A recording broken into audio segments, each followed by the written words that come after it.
Madame la présidente des affaires économiques, madame la ministre, madame la rapporteure, mes chers collègues, les faits sont accablants et malheureusement révélateurs. Chute des volumes de la construction neuve, forte baisse des transactions dans l'ancien, blocage du parcours résidentiel.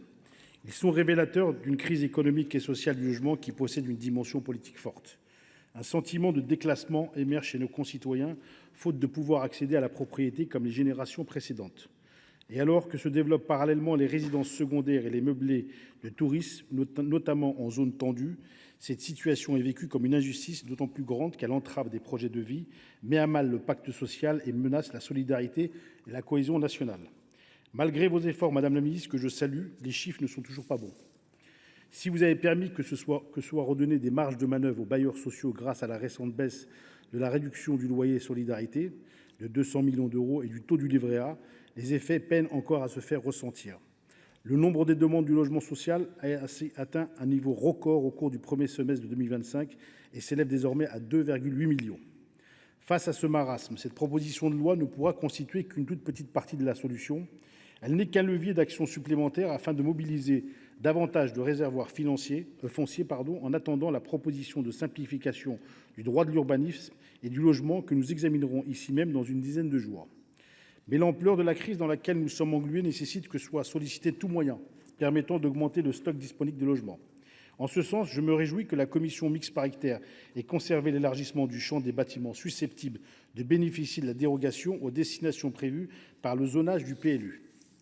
En élargissant à l'ensemble des bâtiments ayant une destination autre qu'habitation, son efficacité se retrouve augmentée, notamment parce que les locaux commerciaux pourront en bénéficier. Cette disposition sera particulièrement utile dans le cadre des opérations de requalification des entrées de ville, faisant actuellement l'objet de vastes plans de reconversion et constituant des gisements de foncier et de locaux dont la mobilisation pourrait permettre la création de plusieurs centaines de milliers de nouveaux logements. En cherchant à mobiliser pour la création de logements tous les bâtiments ayant une destination autre qu'habitation, l'objectif de ce texte est bien de contribuer à réduire les inégalités sociales qui abondent en matière d'accès au logement. En conséquence, je ne peux que féliciter la commission mixte paritaire d'avoir précisé dans le dispositif que les logements issus de cette transformation soient usage exclusif de résidence principale. Cette mesure de bon sens doit nous permettre de répondre aux besoins réels des territoires et surtout de ne pas alimenter le nombre de résidences secondaires ou de meublés touristiques. Je déplore seulement le non-rétablissement par rapport au texte adopté à l'Assemblée nationale de l'application de la part départementale de la taxe d'aménagement.